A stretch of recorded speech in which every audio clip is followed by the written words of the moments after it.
150 миллионов рублей инвестиций за полгода. Рынок сбыта – страны Скандинавии и Прибалтики. Это деревообрабатывающее предприятие сделало ставку на оконный брус высокого качества. Одна линия уже работает, вторая готова к запуску. Но это совсем другой уровень производства. Нужны кадры, специалисты, которым можно будет доверить многомиллионную установку. У нас сейчас уже 250 человек работающих, но эти места, к сожалению, пока низкоквалифицированные.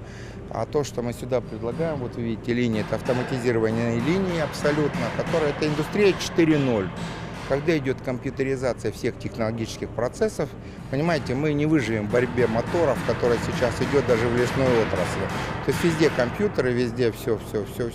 А ручной труд, который у нас в основном присутствует, это временное явление. То есть я думаю, что с монтажом более такого технологического оборудования мы будем этих товарищей просто переучивать и ставить их на такие места. Многие изъявляют желание. О планах и проблемах руководство предприятия рассказывает Сергею Гаприкову. Увеличить объемы в разы здесь готовы хоть сегодня. Перерабатывать не 3, а 25 тысяч кубов в месяц. Но есть проблемы с сырьем. Его не хватает. Древесину закупают, своих делянок нет.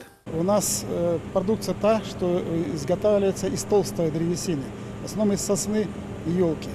Поэтому в нашей республике такого леса мало. Поэтому, естественно, постоянно напряженка, поиски постоянных ресурсов для того, чтобы обеспечить завод сырьем.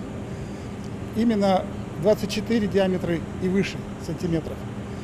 Этой продукции максимум 10% произрастает, и выход 10% от общей заготовки древесины. Проблему обсудили на совещании с предпринимателями. Сергей Гаприков обвинил нерадивых лесников в излишней жадности. Свои силы они не рассчитывают и замахиваются на большие объемы. И пока у одних делянки простаивают, другие сидят без сырья.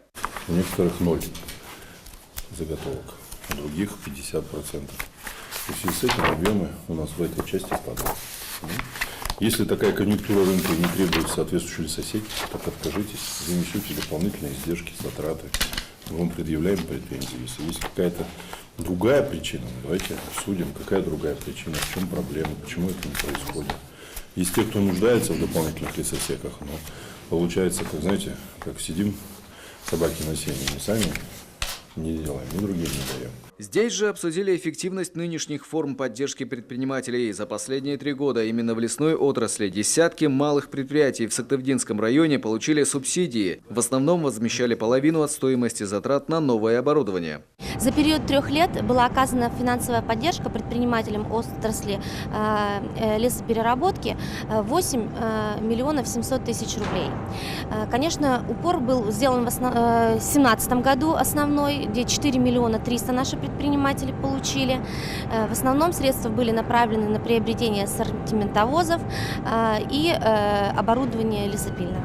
Но при этом современная техника должна работать не только на сегодняшнюю прибыль. Глава Коми призвал предпринимателей бережнее относиться к лесному фонду. Вопросами лесовосстановления занимаются единицы небольших предприятий. Минпром уже подготовил черный список тех, кто ведет варварскую заготовку. С ними проведут отдельный разговор. Константин Куратов, Виктория Палкина, телеканал Юрган, Сыктывдинский район.